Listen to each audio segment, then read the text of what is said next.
big booty bitches.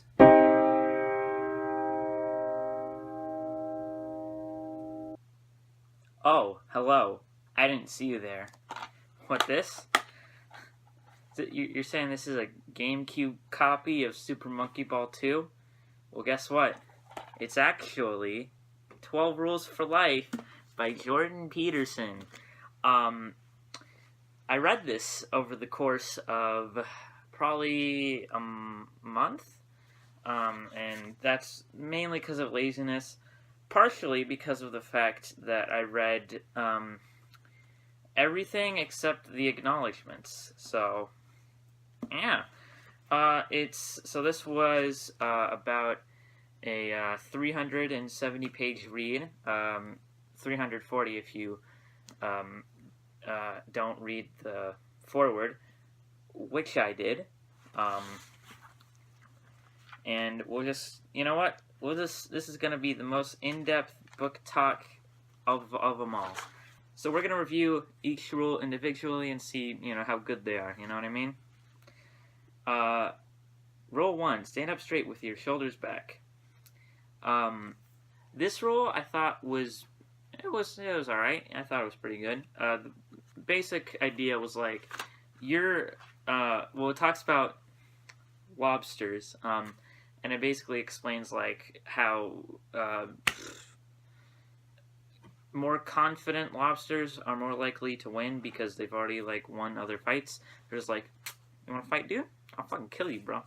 And then the other one's like, nah, fam. So if you stand up straight with your shoulders back, then you're more likely to feel confident and then be able to take on whatever, and also be more confident and shit like that. So, good rule. That's a good rule. Rule 2: treat yourself like someone you are responsible for helping. So the basics of this rule is you care about for other people, and you should do that for yourself. That's about it. There's a bunch of shit about God and whatever. Rule 3: make friends with people who want the best for you. Not only does this mean people who want to see you succeed, but also people who want to improve and want to be a positive influence on your life. And he's basically like, no, don't try and change your friends. Just abandon them, basically, if they do drugs or whatever. All right, that's that's good for yourself, but I feel like he's pretty nihilistic about the whole or I don't know. He's pretty just like, don't fucking, if they're not trying to help themselves, just fucking leave them. Like I don't know about that. I mean, I don't know. Yeah. Rule 4: compare yourself to who you were yesterday, not who someone else is today. So you can start to see the pattern with these rules. It's shit that's like, it's not really that deep, but it basically just gives it kind of in the way that ContraPoints, liberal YouTuber, said, basically he intellectualizes basically common good things to do, and he kind of puts ooh, now you're gonna feel smart while you're saying this. He connects it to psychology and religion, specifically the Bible, but there's also some others in there, particularly of Buddhist and Jewish religions. So this rule is basically you should focus on your own improvement, and just because someone else, I believe, I don't know, it was a little business around this one. Sorry, my guy. Basically, look at your own improvement and don't look at where someone else is, because then you're just going to be like, man, I'm not ascending the dominance hierarchy. But it's like, you're ascending it more than other people, you know what I mean? Rule 5: do not let your children do anything that makes you dislike them. Basically, if your child's being a little shit, just fucking be like, hey, stop that, bucko. Rule 6: set your house in perfect order before you criticize the world. Focus on fixing yourself before you try and be like, hey, all this sucks. And he more does this in the context of like, there's serial killers who think the world is bad, but they're not good up here mentally. Which I don't know. This rule, like, I feel like there's sometimes when you can't really escape like problems. Like, for example, like if you're in an abusive like relationship with your parents or whatever,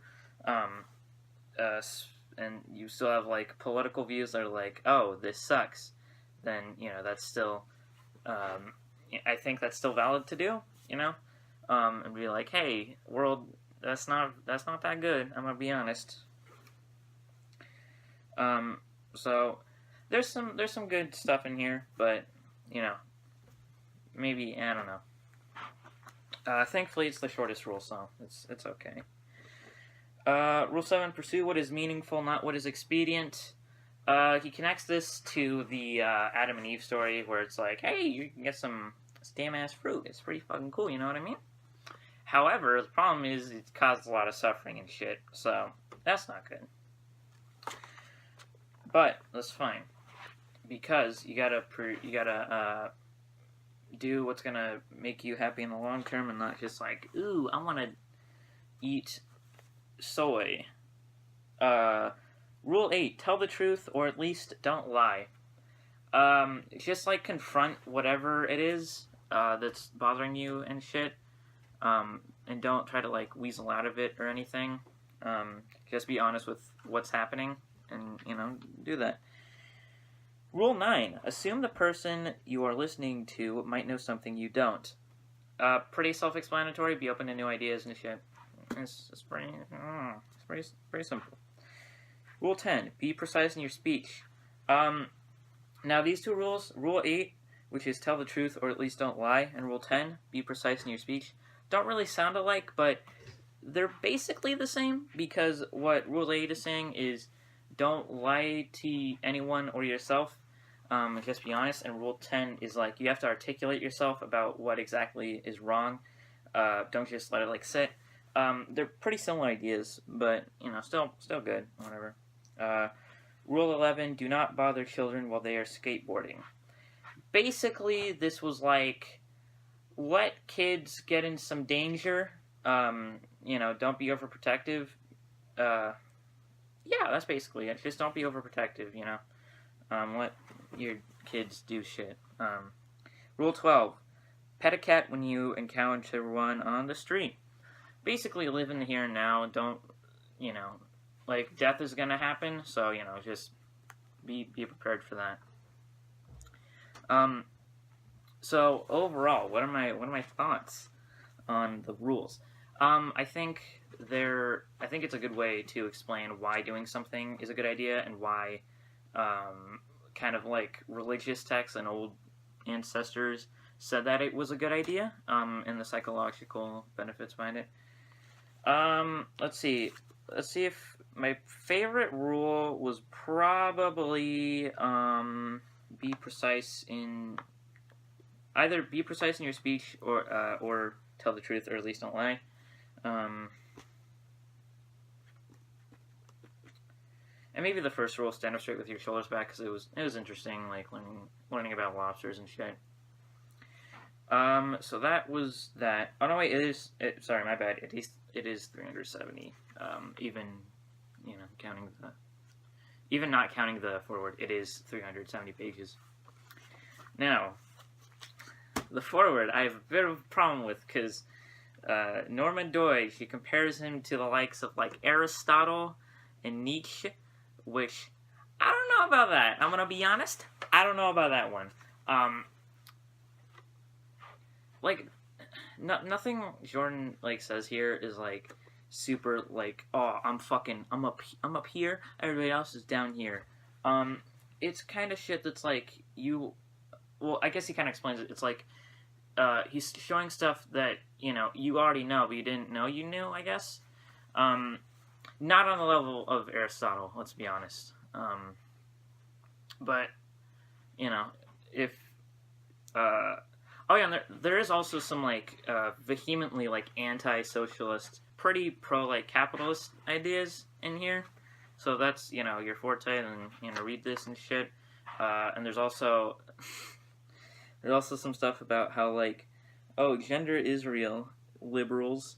There's just some like shit that I don't know, Ben Shapiro would say, or in like a SJW's Wrecked compilation or whatever. And there, some of that stuff I was like, I can see where it comes from, and other times I was like, you are strawmanning the fuck out of this shit, my duderino. And then and there's some stuff like that in there, but I think it is an interesting read. One thing about some books is like typically I'll be like really excited when it's like near the ending because I feel like it's gonna wrap up into something really good, but I don't know. The ending didn't really do that for me. It's just kind of like, I don't know. There was like a pen of truth, and I was like, oh, write down this shit, and then you'll feel good or whatever. I don't know. That wasn't one of the rules, so I have no idea. I don't know what he's talking about. I'm scared. I'm lonely. I need a Peterson to tell me to wash my penis. I don't know. I wasn't really that excited throughout the whole thing. I was more just like, oh, okay. It also goes on. It's very long. I don't know if it necessarily needs to be, and I feel like there's a lot of going over like similar material, especially in Rule 8 and Rule 10. So yeah, that's a bit of a problem. Let's see. The last book we read was Diary of a Supreme Gentleman, and I honestly don't know which one I'd recommend more. It's 12 Rules for Life. It can be pretentious at times, and it can be kind of like dismissive of ideas and just be like, oh, the leftists are taking over the world and shit. But so yeah, that's in here. And I did some thinking about Diary of a Supreme Gentleman, and I don't know if I had as much a positive experience reading that as I initially did. Thinking back on it, just because Diary of a Supreme Gentleman is it's mostly just stuff that's like ripped from the Elliot Rodger Manifesto. There's not a lot of jokes in the actual writing itself. It's mostly in the illustrations. So it kind of relies on you being amused by the fact that what he's saying is ridiculous, even if it is what he actually said. Two, the fact that it's in like a diary form, and it's dressed up in this like, I don't know, Diary of a Wimpy Kid type shit. And three, the illustrations are pretty funny. And the illustrations are very funny. And I feel like it was a good, like, I guess, biography of Elliot Rodger. So if you're gonna like read, I mean, I haven't read the manifesto, so I don't know yet, but I would assume that it's the Diary of a Supreme Gentleman is a better read than the manifesto, especially since the manifesto is like 100 and, well, maybe, I don't know, maybe it might actually be the same length. Who knows? Because like other Diary of a Wimpy Kid books, Diary of a Supreme Gentleman is 217 pages. The manifesto, I think, is like 109, but it's not like book pages. Imagine like this, but like this tall. Whereas the manifesto, I think, is just like regular printer pages. So yeah, that's an addendum to Diary of a Supreme Gentleman. So which one would I pick? I guess, I don't know. I guess I'll say which one I had a better time reading. And I'm on it. I kind of think I had a better time. I might, like, the next piano updates, I might say the opposite. But I think right now I'm feeling Diary of a Supreme Gentleman. Just because there's some, like, good illustrations and stuff in there. And it's, it's a good biography. It's like you get inside the head of Elliot Rodger without actually like wanting to, do what he does. You know what I mean? And here, like 12 Rules for Life. There's a lot of interesting stuff in here. but a lot of the time, or some of the time, I should say, not all the time. Some of the time it feels like repetitive, and a lot of the time it feels very long. This kind of feels like something that you'd read in like the 80s or something. It's kind of like that mentality, or like maybe like 60s. I don't know. Just like a philosopher who's like in the 60s and he writes a book. That's kind of what this is. There's a lot of religious themes, there's a lot of psychological themes. The Diary of a Supreme Gentleman, it's just like learn about why Elliot Rodger did what he did and the thought process he went through. And also here, there's some funny shit. So, I would probably say that this is a technically more well-written book. However, I don't know, it was kind of a struggle for me to get through points. Whereas Diary of a Supreme Gentleman, I got through that shit in 2 hours. So, yeah. 12 Rules for Life, I'm not giving ratings, fuck ratings. So, yeah, not the, this isn't, like, the best book I've ever read, not the worst either. The foreword, don't read the foreword, or the overture, or maybe the overture, I don't know. Not the foreword, though. Foreword fucking sucks. The foreword is very pretentious, and it's just kind of like, there's this guy, his name was Jordan Peterson, he was a fucking genius, right? And he sits at this table over here, and he's answering these questions. He's like Aristotle and Socrates, and it's very pretentious, So that's 12 Rules for Life. Now on to the other thing. The video that I've been like, ooh, that's coming out soon. That's finally out. The link is in the description. I had to reshoot it, and I had to do that, and then it also took a lot longer to edit than I initially thought. I thought it would take like a day to edit, but it took like a lot longer than that. So yeah, that's out, and I think that's it. So thank you for watching. This was Piano Updates number 12. I'm being somewhat consistent. Are you proud of me? I hope you are. Oh, and by the way, you might see this shirt and be like, wow, this shirt sucks. Where can I buy it? And I would say, I would tell you, click that merch link in the description down below, but I don't have any merch. I just bought this from JCPenney, and I regret it, honestly. So thank you very much for watching, and I'll catch you in the next video.